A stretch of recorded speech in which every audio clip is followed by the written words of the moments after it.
y por otro lado hablan de los fifís, pero dentro del mismo pueblo uniformado hay niveles, como en todo, ¿eh? Hay niveles, y si no que le pregunten al secretario de la Defensa Nacional, Luis Cristina Sandoval, que anda rocanroleando con la familia a costillas de nuestros impuestos.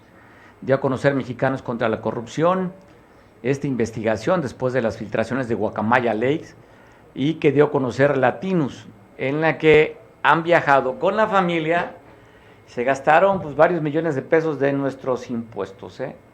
Roma, Pisa, Venecia, Milano, donde viajaron en clase ejecutiva, donde llegaron a hoteles de 5 estrellas, en fin, comiendo y cenando, pues de lo mejor, sobre todo cuando no cuesta, ¿verdad, Enrique? El pueblo uniformado. Te saludo, Enrique. Gracias, Mario. Creo que es uno de los comentarios y de los datos, de los análisis más difíciles de desarrollar, porque obviamente en mi caso y entiendo que el tuyo, pues hay cierta querencia hacia el ejército mexicano. Entonces, pero lo tenemos que hacer pues porque no seríamos objetivos ni seríamos profesionales en mi caso si lo omito o X, ¿no? Pero más, déjame elevar un poco más el comentario. Estoy cierto que las agencias norteamericanas están buscando la forma de poder obligar al sector más importante del gobierno vecino, me refiero al Instituto Armado, para poderlo llevar a sus escenarios, a sus terrenos. Un ejemplo, cuando se trató, recordarás aquellas fugas de información que hubo en las épocas en donde el embajador norteamericano era un cubano, no me acuerdo cómo se llamaba este señor. Este señor decía que el ejército no le hacía caso. Un pastor, no recuerdo el apellido de este embajador de origen cubano en México, pero este señor reportaba, según esa fuga de información, que mientras la Armada de México sí le hacía caso en sus comentarios y apuntes, el ejército mexicano lo evadía o no le hacía caso. En aquel tiempo fue el tema de los Wikileaks, recordarás. Bueno, ahora sucede que después de eso viene el aseguramiento allá en Los Ángeles del que fuera secretario de Defensa en el periodo del gobierno de Enrique Peña Nieto, del general Salvador Cienfuegos, que lo detienen por un apunte de la DEA. O sea, la DEA lo apunta como alguien que estaba pendiente y ahí se dio un hasta diplomático, ¿no? Ahora, la República, Andrés Manuel, ha estado muy agresivo en términos políticos hacia el gobierno y las agencias norteamericanas, sobre todo la DEA y la DEA, etcétera, etcétera. ¿Por qué? Porque sienten que la intromisión de las agencias norteamericanas ha sido tanta que ya está rayando en lo ilegal, en el tema de la soberanía. De pronto viene esta información, una fuga de información, hubo una falla en temas de contrainteligencia, de contraespionaje, digamos, en donde se fuga la información que está ahorita en los medios, en una serie de viajes y de cuestiones que habría que cuestionar porque sí son cuestionables. Pero me elevo y digo, la intención del gobierno de Estados Unidos y de su aparato de Estado, porque recordarás que las agencias, la DEA, el FBI, la CIA y tal vez un poco la Homeland Security, pues son agencias cuasi independientes que trabajan solas sin darle su agenda a los políticos. En este caso se fue la información y yo, especulando, me permito decir que la intención que trae Estados Unidos en su aparato, tanto agencias como Estado y como gobierno, es establecer en México aquel famoso Plan Colombia, en donde se metieron hasta la cocina los agentes, el ejército norteamericano, los agentes de la CIA, de la DEA, para poder atacar el tema del contrabando de enervantes, en aquel caso la cocaína. Entonces, yo, sin eludir el tema, la respuesta a la pregunta, sí estoy cierto que la intención es empujar al gobierno mexicano a que se desarrolle en México dicen ellos, Sinaloa, Chapitos, dicen, no, es todo, es meterse en todos lados, es desarrollar en México el Plan Colombia, que te digo, que lo trataron de hacer con un Plan Mérida muy chafa. El Plan Mérida fue muy chafa, tanto que el gobierno de la República Mexicana fue y les dejó en las puertas allá en Texas, en Chihuahua, no sé en qué frontera, los fierros que les mandaron para con los helicópteros Bell 212 más viejos que las películas, que los que salen en las películas de guerra de Estados Unidos. Entonces digo, yo siento que por ahí va la situación de filtrar esa información de este tema de las vacaciones de un funcionario mexicano, del secretario de la Defensa. Oye, Enrique, esa es tu lectura, pero recordemos que no nada más Guacamaya Leaks ha filtrado información del gobierno mexicano, de otros países también, como Panamá, son 4 o 5 países que están filtrando información.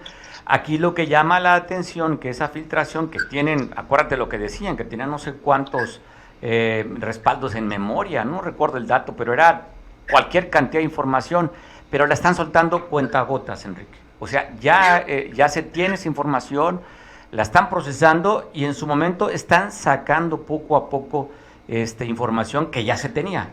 Y hablo y remarco, no nada más de México, de otros países más, 4 cuando menos. Sí, es correcto. Habla de teradatos, algo así, habla de 6 datos de bastante. Bytes, no se contenían. Es un universo de información. Los datos ahí están cualquiera que los busque con un poquito de capacidad para buscar ese tipo de cosas, los encuentra. Ya están abiertos, ya están expuestos, ya alguien los puede tomar y almacenar para su uso. En este dato, pues bien decía Alvin Toffler en su tercera ola, la información es poder, ¿no? Entonces sí la están utilizando conforme les vaya siendo de utilidad. Entonces sí hay información expuesta. Todo esto, y aunque suene medio politiquero, pero todo esto está gracias a los marcos de democracia que ya existen en el país, ¿no? O sea, ya todo se puede saber. Antes había ocasiones en que un proceso de información de un estado y ya llegaba esa revista, llegaba al estado y ya Gobernación Estatal compraba todas las revistas y no circulaban. Así se manejaban en la época de la Dirección de la Seguridad y todo ello, ¿no? Y ahora, como se abre la posición de que somos demócratas, pues todo se puede saber, todo puede circular. Difícilmente te vayan a cuestionar el hecho de un WhatsApp que mandes o un mensaje de texto. Entonces digo, ese tipo de situaciones permiten que circulen los datos como los que comentábamos de las filtraciones y las cuestiones. Oye, Enrique, pero ¿qué dirán? Me recuerdo que decían que la burocracia dorada, ¿no? Sobre todo cuando se recargaban sobre el INE de los altos salarios que ganaban los consejeros. Pero ¿qué dirán ahora cuando pues hay una burocracia dorada dentro del ejército mexicano?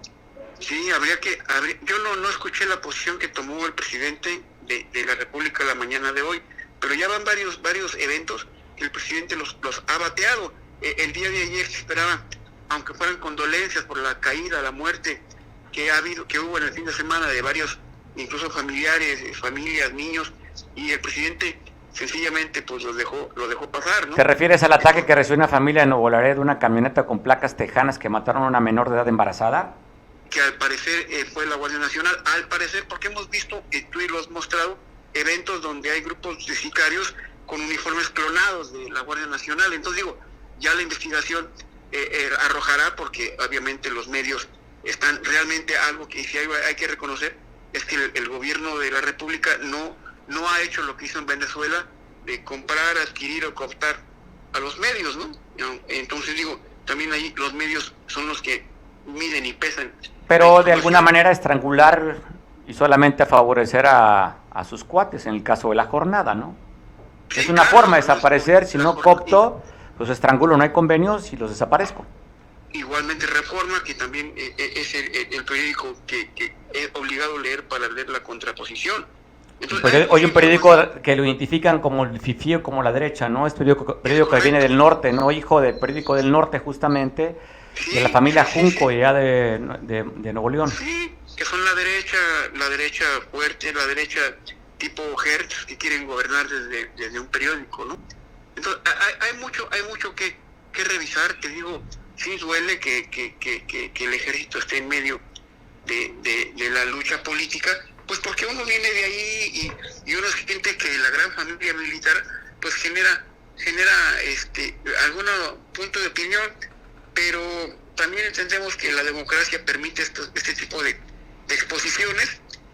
Hay que corregirlas, o sea, información y corrección, y a esperar más respuestas políticas, pero sí hay temas que habrá que tener siempre en revisión. Oye, me parece interesante esta semana que arrancamos prácticamente duro esto que filtran esta información del ejército, la información también que circuló ayer de que la Suprema Corte de Justicia pues ya está limitando las labores de inteligencia y cateo del ejército mexicano, y esperar lo de la Guardia Nacional, que también está en la Suprema Corte de Justicia. Sí, pero en este caso habría que ejercer también la razón de Estado, ¿no? Hay cosas que están por encima no tanto de la ley, sino del aparato político, que no se pueden detener. Un ejemplo, la Suprema Corte podrá ordenar que la Guardia Nacional pase a la Secretaría de Seguridad Pública de Federal. ¿En manos de quién? De la niña esta que se dice secretaria de Seguridad Pública, pues no tiene ninguna capacidad. Entonces, el Estado tendrá que defenderse, porque no podemos estar expuestos a teorías académicas cuando en la calle la gente se está matando nada más por quítame estas pajas, ¿no? Entonces digo, habrá que esperar, y habrá que esperar que la Suprema Corte actúe con madurez, y esperemos que... Bueno, es que vivimos en un estado de leyes, Enrique, y supuestamente como quedó la Guardia Nacional tendría que ser un mando civil. Así quedó, así había quedado originalmente. Y así queda. Lo que pasa es que por ahí hubo un espacio, entonces se le dio tiempo para adoctrinamiento y capacitación del personal, porque no son 10 ni 15. Es mucho más personal que la Armada de México, por ejemplo. Entonces digo, sí, es pesadito el paquete. Entonces, habría que estar en la dinámica como lo estamos haciendo desde nuestros espacios de comentocracia, estimado Mario. Interesante todo lo que tiene que ver con el tema de la seguridad, cuando reconoce el secretario de la Defensa que efectivamente aquí en México se produce el fentanilo, donde han atacado, ha detenido o asegurado más de 30 narcolaboratorios donde se maquilaba o se troquelaba el fentanilo. Un reconocimiento que fortalece a lo que dijo la DEA y sobre todo de los chapitos, como dijo, que son los precursores de la producción del fentanilo. El presidente ya no contamos con él en temas de información. Ya lo que dice pues son directamente con mayúsculas mentiras, ¿no? Entonces ya habría que ver qué viene después de lo que diga, a ver cómo lo expresan los secretarios, ¿no? Y entonces, en este caso, el secretario de la Defensa pues ya informó que efectivamente se producen en ciertos espacios sobre todo de Sinaloa, este tipo de productos. Entonces digo, oye, Enrique, quiero aprovechar de una vez, después del anuncio que hacen unos líderes de transporte, que pues después de las 9 de la noche van a reducir el sistema colectivo en alguna de las rutas, solamente estarían trabajando el 20%, o sea, se están autolimitando por un tema de la inseguridad, porque les han matado a 2 líderes en los últimos días. Sí, bueno, tú sabes que el área de transportes a nivel nacional es un área muy poderosa en lo que tiene que ver con la operación política y de otros tipos, ¿no? Vemos el transporte guerrero, el transporte para la gente, para el pueblo, es una verdadera porquería. Vemos que los vehículos están fuera de lugar, te meten 2 pasajes en el área donde va el copiloto y agárrate, ¿no? Y de ahí te ves en los autobuses, más bien los urbanos, tienen también su control personal, no tienen medio, te aseguro que no tienen ni licencia. Entonces digo, sí, es un elemento de mucho peso el transporte en Guerrero, más que nada en Acapulco, ¿no? Pues lo que ellos digan tiene que ser considerado por las autoridades, o sea, ellos le dictan a la autoridad donde elevan el costo del pasaje sin avisar, el 20% de un solo jalo. O sea, transportes es un área muy, más que delicada, muy conflictiva en todos los aspectos, lo social, lo económico, lo político. Entonces, pues si están viendo problemas de ese tipo, obviamente aquí tendría que ser la autoridad la que responda, en ese caso la Fiscalía del Estado, ¿no?